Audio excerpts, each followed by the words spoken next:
All right, everyone. So hello, everybody. Thank you so much for being here today. For those of you who are just now joining, my name is Caroline Forrest, and I am one of the academic advisors with the fall program for first semester, also known as FPF. Just a few quick notes before we jump in here in case you're not familiar with Zoom webinar. The way to interact with us during this webinar is to send us questions through the Q&A box, which you can find at the bottom of your Zoom window in the toolbar. You are all currently muted and we cannot hear or see you. So don't worry if you're at home and there's background noises. We can't see or hear you. It's just us on the screen here. And with that, I'm going to go ahead and get us started by introducing the panelists that are joining me today. Joining us today are Osed and Laura, who are two of our FPF ambassadors. And ambassadors are former FPF students who still attend Berkeley, who serve as resources to the program and to you all by sharing their experiences, answering questions, and running events. So I'll let Laura introduce herself first.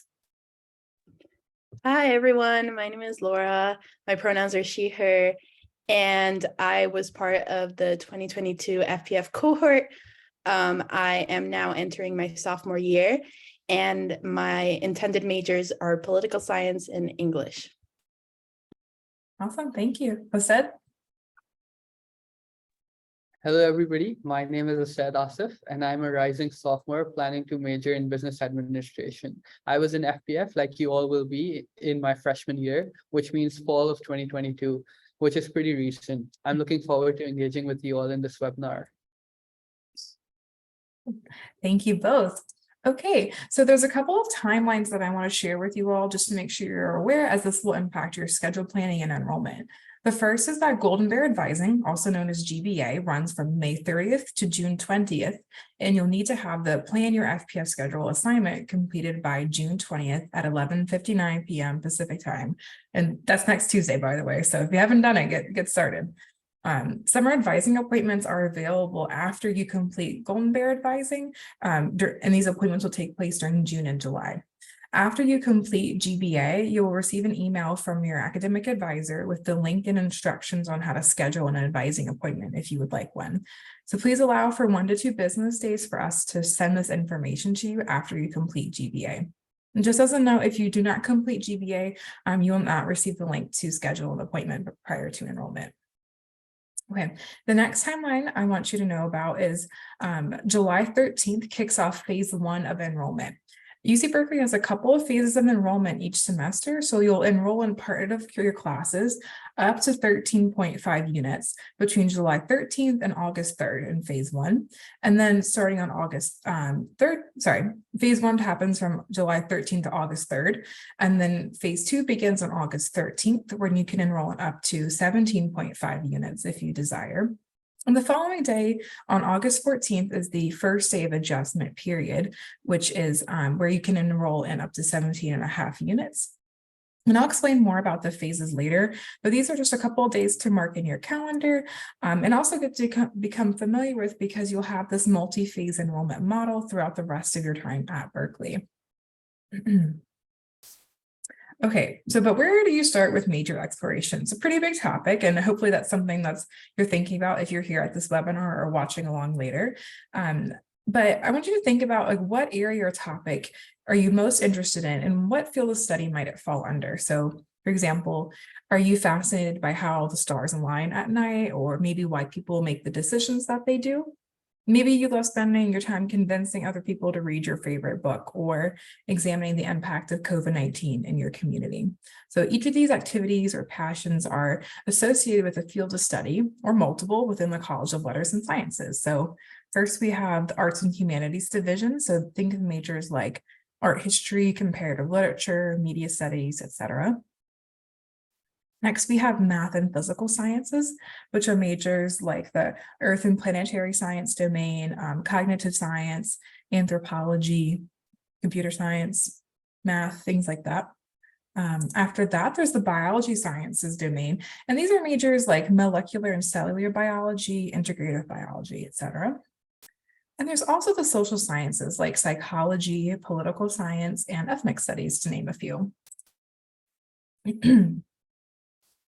So one thing that you can do to help launch your major exploration experience is by reviewing the different majors within the College of Letters and Sciences. And there's over 80 of them, so you don't need to be familiar with all of them, but there's so many options that you can choose from. And that's partly because LNS is the largest college on the Berkeley campus. And just as a note, all FPF students are LNS students too. In terms of other colleges, maybe if you're thinking about a major in a different college, or you want to have a simultaneous degree where you major in something from LNS and another college, this kind of falls under the category of change of college. And so the ones highlighted in yellow, which is the Rausser College of Natural Resources and the College of Environmental Design, are typically the less challenging colleges to change into because they share a lot of the same overall college requirements as LNS. So if you're curious about more information regarding change of college, the timeline, and the procedures, all of that will always go directly through the college you want to change into.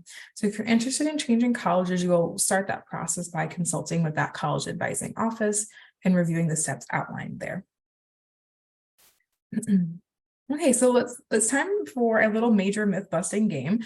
Since this is a Zoom webinar, I won't be able to see reactions or the chats, but feel free to play along wherever you are in the world in deciding whether the following myths are actually myths or not. So the first one that we have here is everyone but me already has a major. What do you think about that one? It's actually busted because everyone is undeclared when they start in the College of Letters and Sciences. So even though you put a major on your UC application when applying to Berkeley, everyone technically starts out undeclared. So that means you can change your major. You can explore other options too, and it's okay not to know. Typically, most students do not declare a major until the end of their sophomore year, because around this time is when most students have enough credits to where they need to start working on their major requirement courses in order to graduate within the standard timeline. So usually aim for your 4th semester at Berkeley for when you declare a major. And when you specifically declare, it also kind of depends upon the major that you choose. Some of them have multiple prerequisite courses and varying processes and applications around that. So you always want to check with the department about what that procedure is. And I'll also say this applies too for high demand majors as well. Some of the logistical steps of declaring a high demand major might vary between someone who put that major on their UC application versus someone who switches to one once they start at Berkeley, but everyone starts undeclared. Okay, myth number 2, my major will determine what kind of job I get after I graduate. What do you think about that? That is actually busted because your major and your future career are not necessarily the same thing. So career opportunities post-graduation are important to consider. And it's equally important that your major in college is something that you love too. Why? Because you're spending thousands of dollars and thousands of hours to get that degree. So if you're considering different majors, ask yourself, do you want to spend 4 years of your life studying that topic? I really hope the answer is yes, because that's a big investment. So just one thought to think about. The other thing is that there's not always a 1-to-1 ratio between what you study in college and your jobs post-graduation. So an English major can be a really successful marketer or an advertiser. That doesn't necessarily mean they're going to go be a writer per se.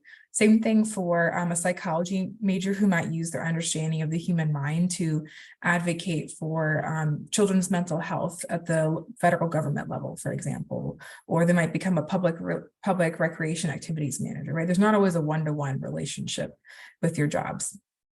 To find these intersections between your major, your interests, and skill sets, I encourage you to utilize career counseling resources and extracurriculars at Berkeley to kind of plan out and test out your interests. So career counseling resources are available through the Career Center and the Career Library.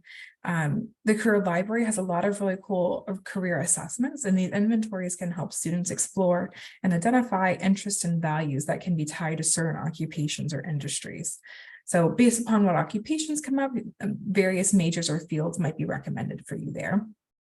And the same thing goes for extracurriculars like internships, participating or leading student organizations, Greek life, research, volunteering, part-time jobs. Those are all opportunities that can introduce you to skills and other resources that you can use to determine what type of career you might want, and also what type of major too. Next one, myth number 3, Laura.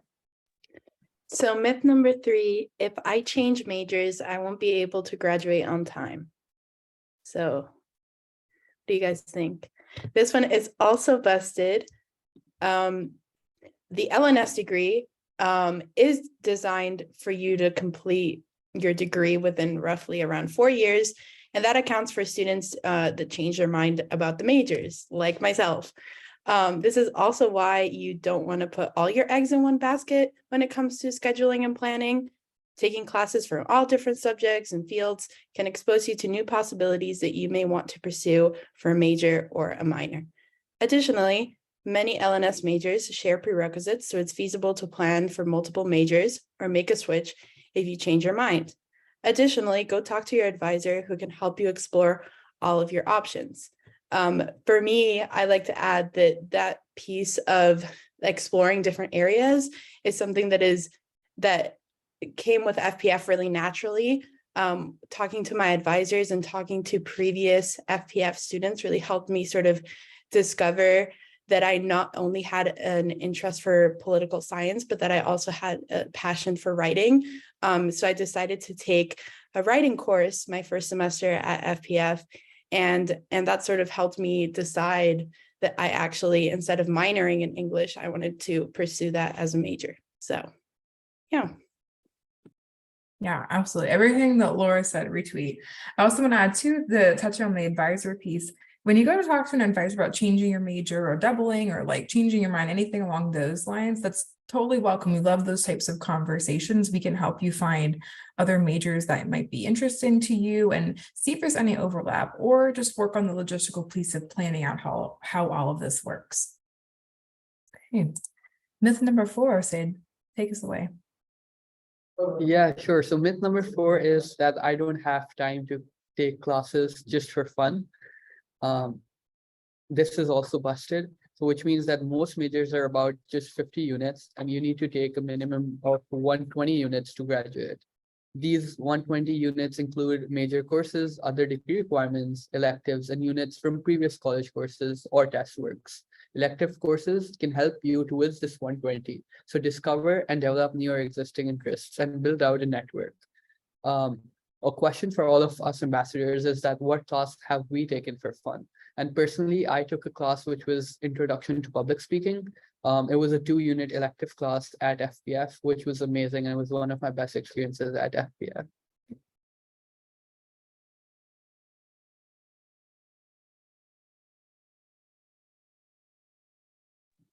I can also share my experience. I took a philosophy class. Shout out to Richie Kim. And I really enjoyed that class. I believe it was moral, something in relation to social justice. I don't remember exactly what the name of the class was, but I took that class for fun because I wanted to take more over 13 units, and that class really interested me. And I ended up loving it. And I'd never taken a philosophy class in my life, but it was an awesome experience. Yeah, that's one of the benefits of taking classes that you're like, you know what, that kind of sounds interesting, right? Like we design your degree to build in that type of flexibility so you can try new things. I know for me as a student way back in the day, I was really excited when I took a class like that sounded like it was just for fun, but then I ended up finding like research articles or other interesting topics that intersected with my major. So you never know what can come of it. I also say our ambassadors, they have really great suggestions about like elective and for fun classes that they've taken or they've heard about. So feel free to utilize them for supplemental recommendations for your courses. Okay, our last myth number 5, research equals white lab coats. What do you think? Well, if you're noticing a theme here, that one is also busted. So research does not solely take place in a lab wearing a white coat. Berkeley has many lab-based research opportunities, but you can also engage in research by interviewing community members or going on an archaeological dig, planting a garden, and many other opportunities. Currently, there are a ton of research avenues available at Berkeley through organized programs within academic departments or embedded into your coursework.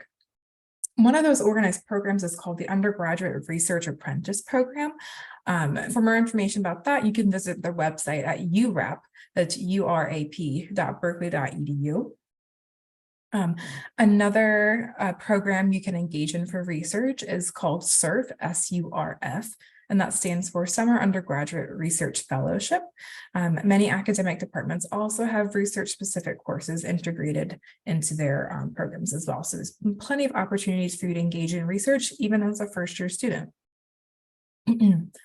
Okay, so you might be thinking like, okay, great, that's nice, but how do I build a schedule, especially if I don't know what my major is and vice versa? It's like, what came first, the chicken or the egg? So that's a very good question. And we're going to start at the beginning with understanding your LMS degree requirements. This is the foundation for your degree. So if all else fails, start here, then we'll figure it out. So here's an overview of subject and unit requirements needed for graduation. Unit requirements and information included on the right side of the screen are specific to letters and sciences. This may seem like a lot to accomplish in 4 years, and it kind of is, but you'll find that there are many ways for you to make the most of these different requirements. Okay, we'll go section by section. And that is the first category is university requirements. So that's entry-level writing, American history, and American institutions. And these are things that all UC students have to do, whether you're at Berkeley, Riverside, or LA, or anywhere in between. Next up is the Berkeley campus requirement. And this is something that all UC Berkeley students have to do, regardless of the college they're enrolled in. So the only one in this category is American cultures, which examines the sociocultural complexity of the United States. Courses here are indicated by an AC suffix. The last 2 letters of the course name ends in AC, and come from various disciplines. So let's take Geography 50 AC, for example. This course satisfies the American cultures requirement and also counts towards the social and behavioral sciences breadth, which I'll explain later. So this course is available through FPF. That would be Geog 50 AC. The FPF also offers many other American cultures courses in history, gender and women's studies, and sociology, to name a few. I also want to briefly touch on unit requirements here as well. As mentioned previously, I think there's 120 total semester units needed to graduate at minimum. This includes transfer credit admitted to the Berkeley record, as well as advanced high school exam units too. There's also a few more specific qualifications that you need a certain number of upper division units that many students get through their major. And you also need a few upper division units outside of your major department. And just as a reminder, upper division stands for classes that are numbered 100 through 199. Okay. The next category is the College of Letters and Sciences requirements, starting with the essential skills, which includes reading and composition, parts A and B. That's a 2-part requirement. You have to do A before B. Quantitative reasoning and the foreign language. All of these must be completed with a grade of C- or better, letter graded only. I do want to touch on reading and composition. It's important to note that RNC courses are taken after you fulfill that entry-level writing requirement from the university side. Many students take care of entry-level writing with the Berkeley Writing Assessment or other exam coursework, or they take a class for it. But just to note, the reading and composition, both parts must be completed by the end of your sophomore year. So this is one of those requirements it's really good to work on in your first semester, because not only are you learning writing skills that can help you in your majors and your other endeavors in life, but it does have a fairly soon timeline compared to some of the other requirements. Next, but last but not least, is the 7-course breadth requirement. So another part of LNS college requirements is the 7 series, this collection of different subject areas where you need 1 class from each of the categories. So that's 7 distinct classes. And I want you to kind of this is a lot of requirements, and I want you to think about it like this. A college degree is about breadth and depth of study. So your major gives you that depth of study where you can dive deep and learn a lot about 1 or 2 particular areas that's related to your major. Whereas the 7-course breadth gives you a taste of many different subjects. We have this because we want to be a well-rounded person who knows a little bit about a lot of different things. So that's why we have the 7-course breadth, and it ranges from arts and literature to various sciences, historical studies, international studies, philosophy, like Laura mentioned, social behavioral studies. For these, you need a C- or better to pass each of the area, and it's okay to take them pass, no pass.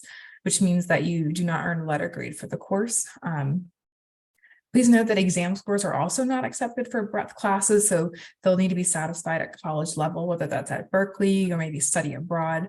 And you also need to have one course per category too, and these have to be completed by graduation. So there's not necessarily a big rush to complete your breadth requirements in your first year, first semester before you declare a major. You can spread these out over the 8 terms you have to graduate.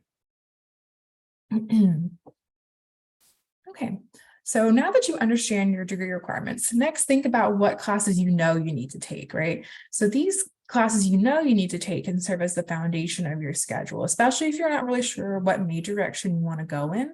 And additionally, some of these requirements like you need to take are also major prerequisites. A great example is the reading and composition requirement. It's not only an LNS college requirement, but my intended HOS majors, you all also need to take reading and composition as a major requirement too.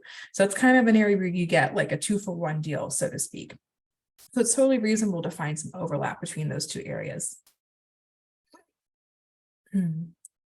So when it comes to creating a balanced schedule, it generally goes something like this. So 1 to 2 classes to explore potential majors, a reading and composition course if needed, a quantitative reasoning course if needed. And quantitative reasoning generally refers to calculus, statistics, computer science, data science, something along those lines. And also a breadth and/or elective course. This is just an outline. You can adjust this depending upon your circumstances and interests. So if you've tested out of reading and composition, for example, you can sub in another major prerequisite or another class for fun. So one thing you may be wondering is like, well, how do I know if the class will count as for my major or for a breadth requirement?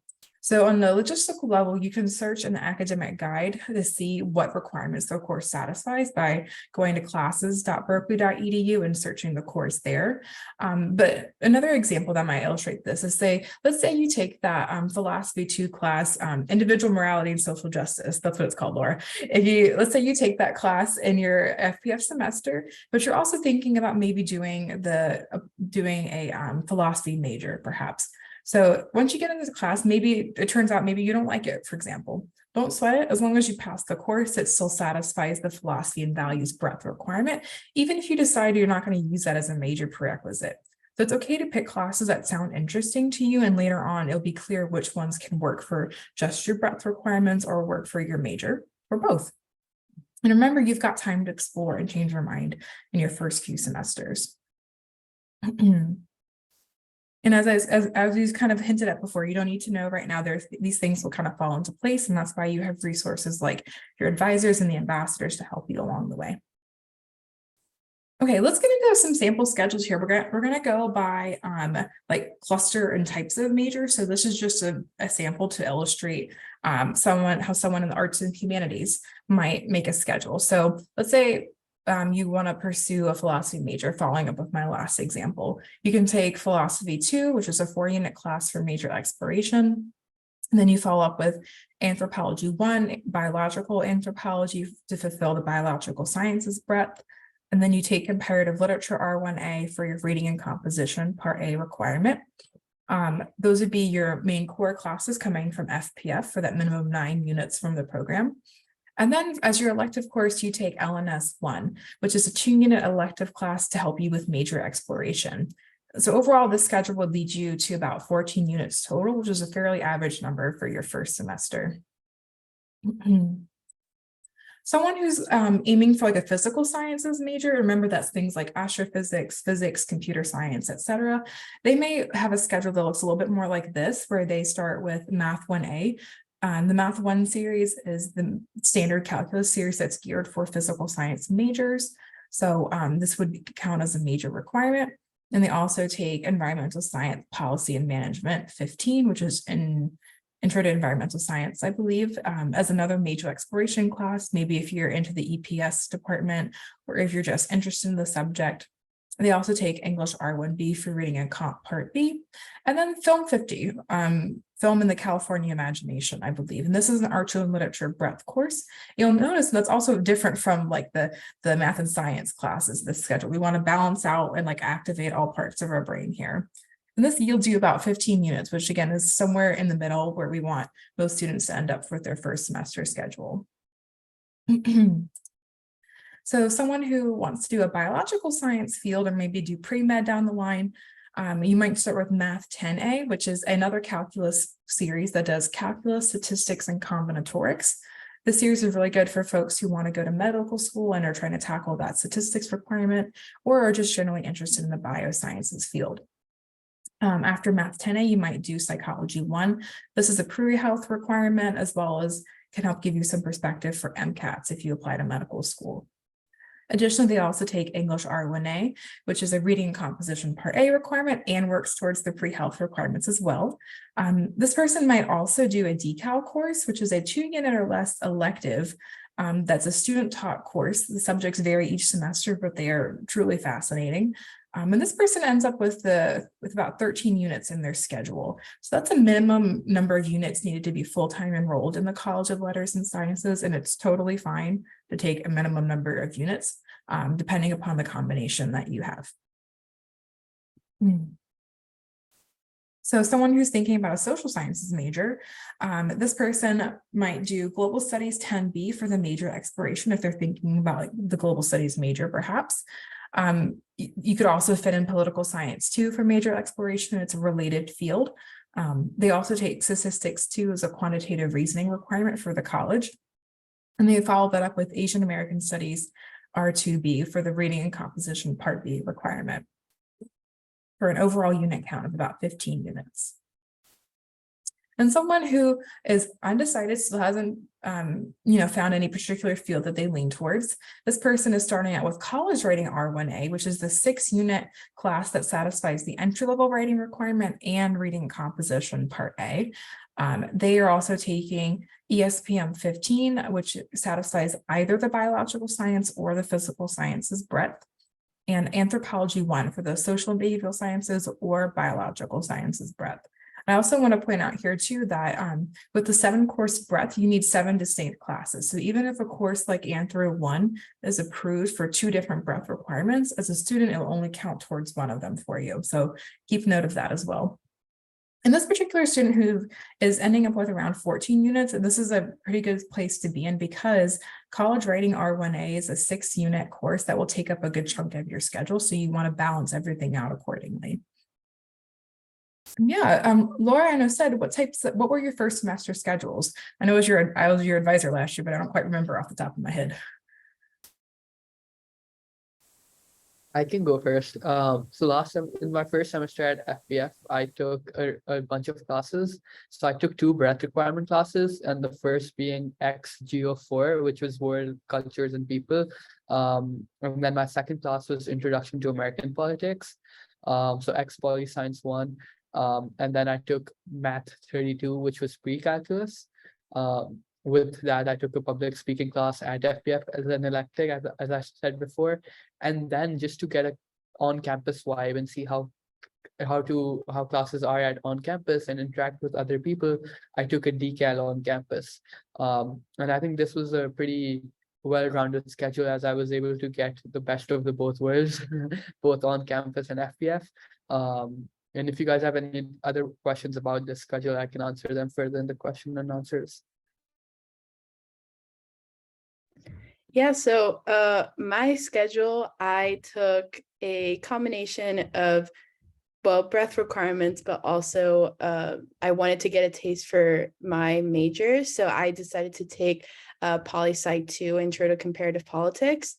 And then I also took English R1B which was, I love that class. If you love reading and you love writing, that's an awesome class to take. I also took philosophy, morality and social justice. And my last class, I believe, was, oh my gosh, I don't remember. This is crazy. I don't remember. That's okay. A year ago. I don't remember the last class I took. Oh my gosh, this is so embarrassing. I'm so sorry, but I will get back to you. No worries. Feel free to share it in the chat, or maybe you can chime in during the Q&A period at the end. That's all good. I do know you had a great schedule. I remember that much. Okay. So as you notice from Osed and Laura's schedules that they shared, they went for a balance, right? They went for a little bit for their major, a little bit for general ed requirements. So that's the name of the game, balance. And other ways that you can achieve that is through kind of balancing out classes that are very heavy in the same type of experience, right? So we don't want all reading and writing intensive courses. Even if you enjoy that type of experience, bear in mind, come midterm season and final season, that might be a different, experience for you. That might be a lot of papers due at the same time. Same for my STEM students, right? If you are taking lots of math and science courses, I encourage you to do, throw in a class that Film 50 or something else that's very different from the STEM courses, just to activate all parts of your brain and give you a well-rounded experience. And the same thing goes for classes that are heavy on papers and projects versus exams. That may be kind of hard to tell when you're picking the courses, but you can kind of use your best educated guesses and also get a sense of that during the adjustment period when classes start, and you can look at the syllabus and see what type of experience you're about to have. And of course, this kind of goes without being said, but I hope you're excited about at least one class that you have. Like I said, 16 weeks, this is a long time to be studying that material. I hope it's something that you find that you are invested in, enjoyed, or at least curious to learn more about through the rest of the semester. Additionally, you want to keep the overall units in mind, and I'll explain a little bit more about unit minimums and maximums later, but it's more about the total number of units that you're carrying and not necessarily the number of classes that you have. So a minimum number of units to stay full-time enrolled is 13. Maximum in FPF is 17.5. Most people end up somewhere in the middle there. So you'll find the right balance for you, and it all depends upon the types of classes. So feel free to talk to your FPF advisor or talk with the ambassadors about choosing that type of unit load for you. Okay. Next, for some general schedule planning tips, I want to return to the conversation about the phases and unit caps as well.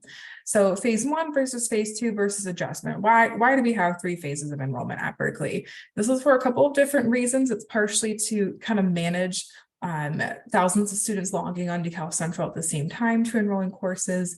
It makes it a little bit equitable so all the good classes aren't gobbled up at once. And it also helps you to prioritize classes, right? If you go and enroll in all the fun elective classes first, there may not be any spots left in the major or other college requirement courses that you need. So there is a bit of a order to some of this. And so we encourage you to enroll in classes by phase in order of priority. And so that would be first a major prerequisite courses and reading and composition classes in phase 1. RNC courses tend to be a bit smaller than the average FPF class. So you do want to, if you plan on taking them in the fall, you do want to enroll in that as one of the first few courses you sign up for. After that, you want to enroll in your breadth, American culture, quantitative reasoning, or American history and institutions. These go third because those are requirements where you have lots of different options to satisfy that, and there's not as much of a timeline to do those in your first few semesters, right? These are requirements that have to be done by graduation. And last but not least, your elective and enrichment courses. Those are just as important, but you maybe add those in a later phase. So just as a reminder, in phase 1, you can enroll in up to 13.5 units maximum. And then in phase 2, you increase that to 17.5 units. And in adjustment phase, you can also enroll in 17.5 units. So if you plan on taking more than 13 units, just know you'll have to add some of those during a later phase. And this is something that you'll have to contend with at all 4 years of Berkeley. So it's good to get used to it now. So another way that we prioritize classes by phase is enrolling by them in order of importance, like I was explaining, but also following the phase by phase enrollment guidelines from FPF. So we have a unit cap for each phase, like I was explaining, but there's also certain types of courses that we want to be mindful of when we're enrolling in them. So during phase 1 and 2, you can enroll in FPF courses, and those are the ones with the X prefix in it. So X Math 1A, X Combat R1A, so on and so forth.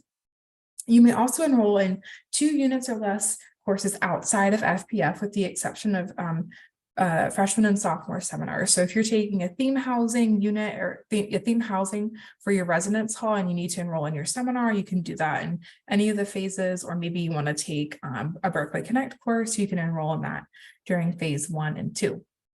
Now, during adjustment phase, You are allowed to enroll in up to 17.5 units, and that includes the courses from phases 1 and 2. So FPF classes, courses of 2 units or less outside of FPF, and then 1 lower division class that's 3 units or higher outside of the FPF curriculum.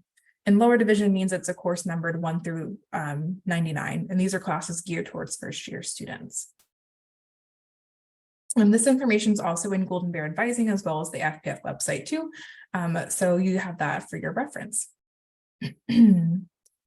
Okay, so aside from those logistical things, I also want to leave you with a couple of other suggestions for exploring majors. So you have a little bit about like the philosophy of like majors, how we organize them at Berkeley, how can you explore them?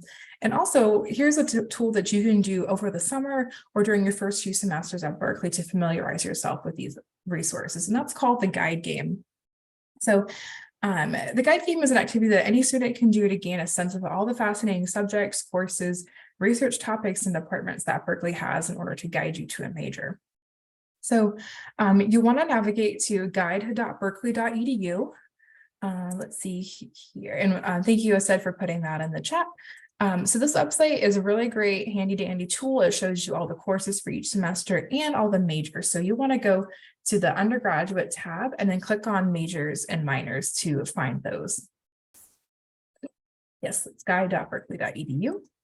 And then to play the guide game, I want you to use the filters along the side to narrow down to show majors in the College of Letters and Sciences. You can also do minors or for majors from other colleges, but since you're in LNS for now, we'll start there. You can also, since this is over 80 majors, you can also narrow it down by areas of interest, academics, or career categories too. And so I encourage you to check out the different majors that are listed there. I know it's a lot. There might be some that are familiar to you or some that are brand new. But in order to find out about these majors, we got to read the information available to us. So you can also always visit the department's website at departmentname.berkeley.edu to find out more too. And the department website can connect you with current students in the major advisors, faculty, scholarships, and more to give you a sense of what that experience is like.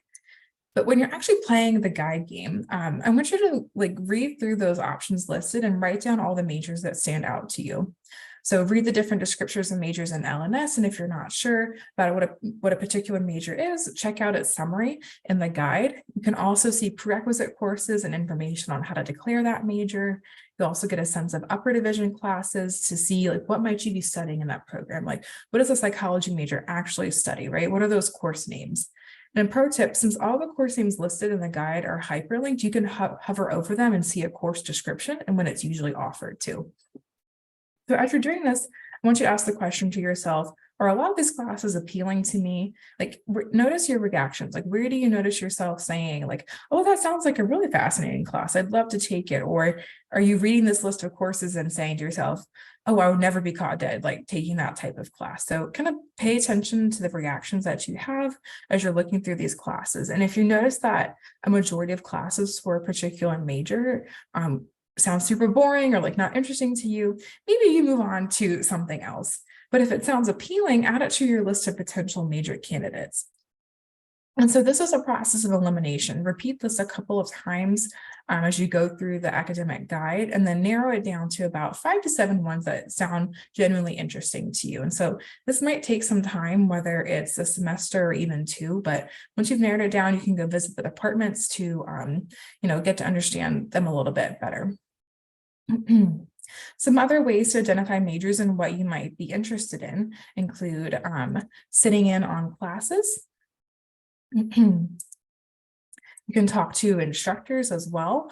Instructors are a great resource. I know it can be kind of intimidating to approach a professor, but something you might want to know when you're like exploring majors is that a lot of times the direction and the focus of a particular major is guided by what the professors in that department like to research.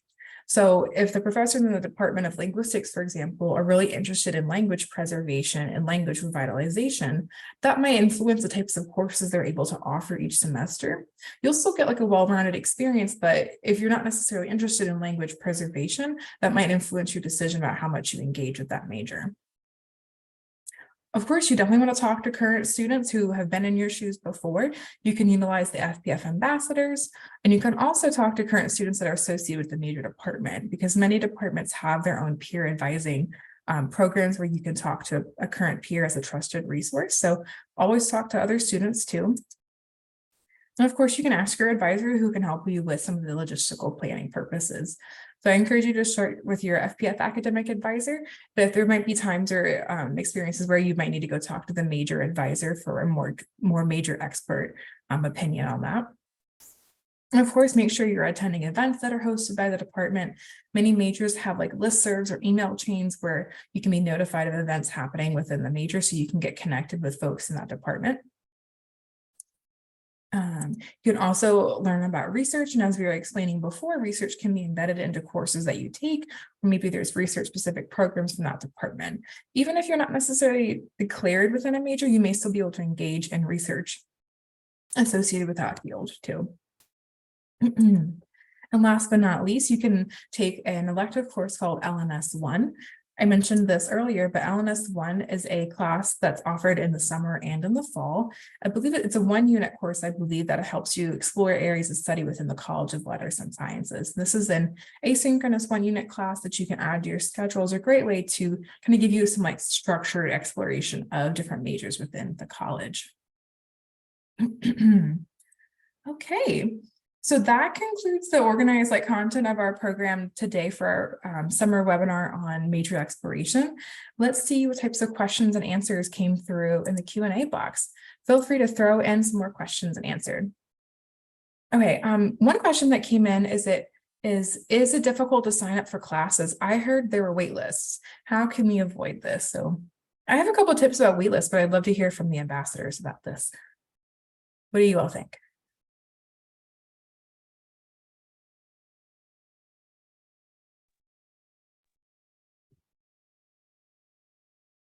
Okay, go ahead, Laura.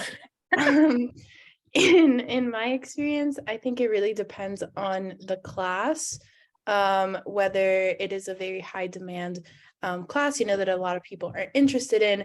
Perhaps it might be easier for you to sort of not enroll directly and fall on the wait list. However, since it is a smaller cohort of students, you sort of have the opportunity to access those classes that perhaps on campus are still very high demanded, but since it's a smaller group of students, it's easier for you to access those types of classes. At the same time, I recommend that if you're looking at a class and you see that it, you might fall on the wait list, that you have sort of like a plan B or a class that is maybe similar, has similar content, a similar focus, that you might be interested in taking instead of that other class if you happen to fall upon the wait list and you can't get out of it. Yeah. Jose, would you add anything to that? Yeah, for sure. My advice would be that you should keep a backup shopping cart as well. Like some courses will definitely go out and max out and be on the wait list. So for that very reason, I would say that you should keep backup courses. Just in case your number one choice of course goes out, then you can choose another one from your shopping cart, which matches your schedule. Yeah, absolutely. I'll say this multiple times. Have backup options.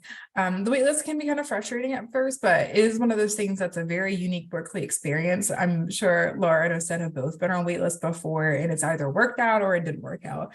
That's why we have our backup options, and we utilize the swap feature to put us into another class in case we don't get off the wait list for the one we want. So make sure to reference your Golden Bear advising modules, as they have a lot of great tips on managing wait lists. There's a couple of questions about enrolling in non-FPF courses. There's one about, hypothetically, could I enroll in CS61A through the adjustment period? And one other person's mentioned they would like to take art outside of FPF, though the seats appear to be reserved. So in general, you can enroll in 1 3-unit or higher non-FPF course during the adjustment period. So to answer that first question, yes, you could take CS6 UNA through the adjustment period. It's a very popular course, but it's also a very large course too. So there is also entirely possible that if it is full by adjustment period, you can waitlist for it and spots may open up later, but there may still also be spots opened up during the adjustment period. So if you're planning on taking that, I would say go for it. Just make sure you have a backup option going to the previous point. The other question about art is that each department manages enrollment in their own course. So computer science manages computer science enrollment. Same thing, art manages art enrollment. Many courses do have something called reserved seats, and that means a certain number of seats in that course are reserved for certain populations of students. Most often it's for students in that major or students who are like seniors and needed to graduate, things along those lines. Art is one of those cases that has reserved seats. So I would follow the instructions listed in the academic guide listing for that particular art class about how to see how you qualify for those reserved seats. And if you have any questions about that, you can always ask your academic advisor to elaborate on it. Okay.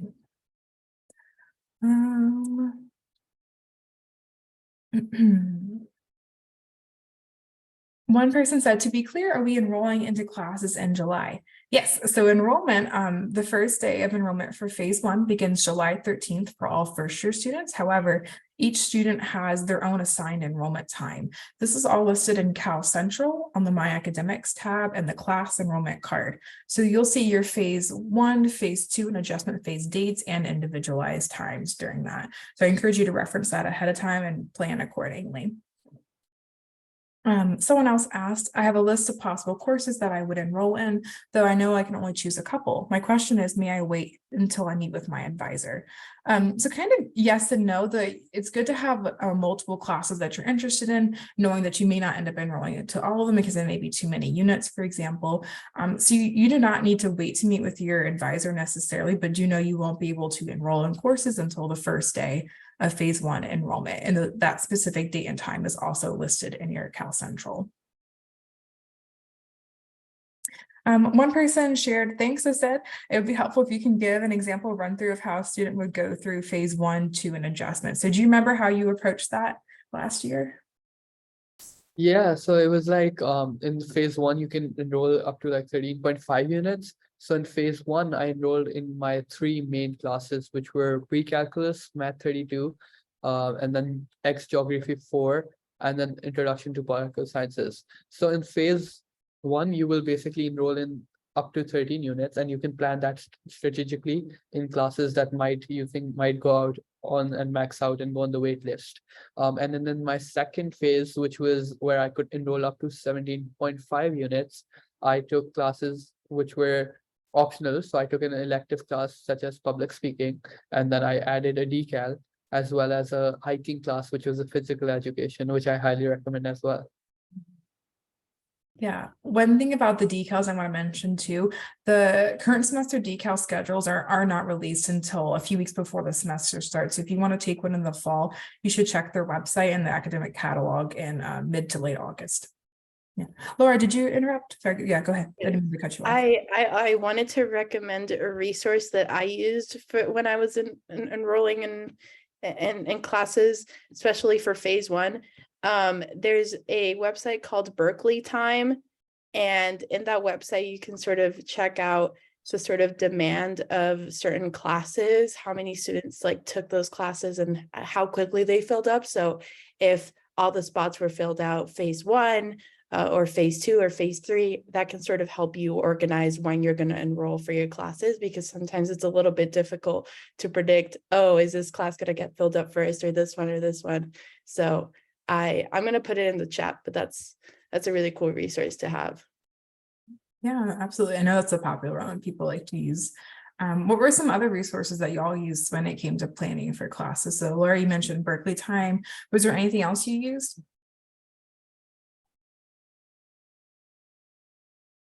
I just used Berkeley Time, guide.berkeley.edu, and then the scheduler planner on Cal Central. So mix of these 3 would you would be perfect to go. You can also check your professors, what people say about them if you would like on ratemyprofessor.com. But I'm sure all FPF professors are great. Yes, we have bios on our website if you'd like to learn more about our instructors too. Okay, one person asked, what's the recommended amount of units to take in the first semester? And I'm thinking about how I transition to the work expected of me at Berkeley. Well, that's a very good question. So everyone's unit load is going to be a little bit different. So first, don't compare yourself to other students because it just varies. So most first-year students end up taking somewhere around 13 to 15 units in their first term. So that's a combination of classes for your major, for general ed requirements, a breadth class, 1 to 2 electives, something like that, I would say.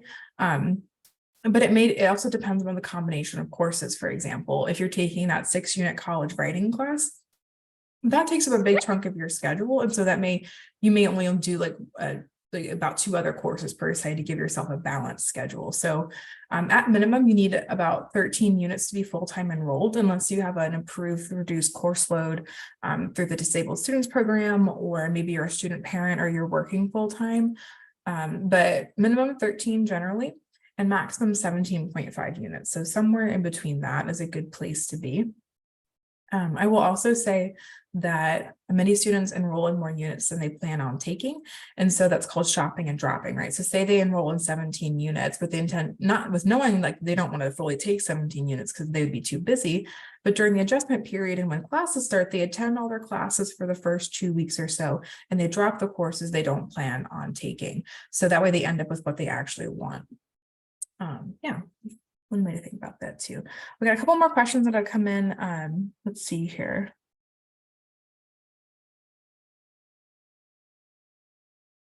One person asked, I was initially admitted as a bio major, but I'm considering switching majors because LNS admits are considered undeclared entering their first years. Would I need to go through a process of switching, or can I simply declare a different major? Technically, I'm not binded to my initial choice bio. So the latter part is correct. You're not like bound to your initial choice, right? So if I were to look up a student in Cal Central, it tells me they're undeclared, right? So if you put bio in the application, but you decide you want to be a different major, you don't need to fill out any additional forms. You go through the process of like informing yourself about that major and applying based upon the department's requirements. Okay, let's see what else here. One person asked, can you only choose classes during the phases? Sorry, I forgot the limitations as well. Yeah, no worries. So yes, you can only choose courses during the phases, right? So the phases are a long time. And so that is a long period to be constantly adjusting your classes and enrolling and dropping different things. So the final day to have your schedule determined is always the 4th Wednesday of every semester. I want you to remember that 4th Wednesday every semester. So in the fall, that's September 13th, I believe. So this is the last day to add, drop, and swap courses. So you will want to have your schedule finalized by that day at the very latest. I do encourage you to think about the further you go into the semester in changing your classes, like the potential more work you've missed and the fewer options you may have. So it behooves you to finalize your schedule as early in the fall semester as possible, so you can just buckle down and focus on your courses. And there are options in place in case you need to late drop a class, but we'll get to that when the fall starts. I hope that answers your question. And someone else said, I have a handful of different things I'm interested in, but I am wanting to sign up for classes that would be best set me up to be successful in any one of them. Yes, I totally feel that, right? Because you have lots of interest, but you want to be like successful in whatever you try. If you're thinking about like multiple different majors, I would encourage you to look for the overlapping courses. But aside from that, I do genuinely encourage you to pick classes that sound interesting to you. And part of the ways you can do that is reading through the course descriptions, using resources like Berkeley Time, like Laura mentioned. If you ask your FPF advisor, they may be able to provide you with a syllabus from a previous year's version of the course, and you can get a sense of like, what do you actually study in that class? You can talk to other students to get a sense of what their experience was like. So I will say it's maybe hard to tell based upon the title alone, like what that class is going to be like. Sometimes you can't really tell until you get there. But the key is like having finding your internal motivation for wanting to do that class in the first place. So I'm not sure if there was a question in that, but those are just some of my initial reactions. I'm not sure if Laura or Ased has anything else to share along that remaining question in the Q&A.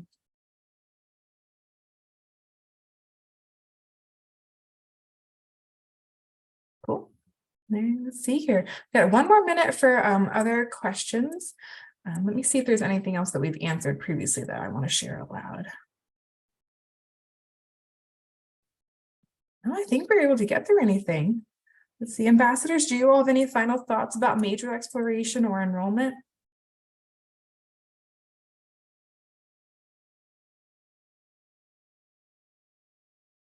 There's a question that just came up. How do we know if the final schedule for classes we plan to take in the fall conflict? Okay, so if you go to the catalog, to the guide, and you click through the classes, you'll be able to see the final schedule for each class. So you'll be able to tell if like they conflict. Additionally, I would also recommend that you pay attention to when your midterms are, and you'll be able to see that when your classes start, not now. But just to make sure that you also don't have like conflicting times for your midterms as well. Yeah. One of the thoughts too on final exams is the official final exam times, like the confirmed time, which is set by the Office of the Registrar, will be published on their website too. So yes, Laura's right. You can see that in the catalog / in the Cal Central too, but the Registrar will also be the official resource. Right, and one more question before we close out. So we meet with our advisors before choosing classes so that they're able to chat with us. Generally, yes. We do encourage students to complete Golden Bear advising first before meeting with their advisors, to make sure you finish that by next Tuesday, June 20th. So you're more than welcome to meet with an FPF advisor, although it's not required. Many students like to meet with advisors beforehand just to run through their intended options and clear up any miscommunications about enrollment. But some students like to wait till after enrollment, after they do the enrolling, to have their advisors review your schedule. So whatever works for you, just make sure you complete GBA, and then you'll receive the link to schedule an appointment with your advisor if you desired. But regardless of what you choose to do, your FPF advisor is available to you through the summer through the end of the fall semester while you're in the program, just like our ambassadors are. I forgot to put their email on the screen, but if you'd like to get in touch with our FPF ambassadors, whether that's Laura or Sed or anyone else, you can email them directly at askfpf@berkeley.edu. They'd love to chat with you. Let me just put that here in the chat too, so you all can have it. Yeah, thank you, Laura. You got the email there. Well, thank you all so much for coming to this FPF summer webinar. We will have a recording of this presentation up on YouTube shortly, so check back again soon. Thank you all for your time and enjoy the rest of your evening. Bye, guys. Bye. Bye.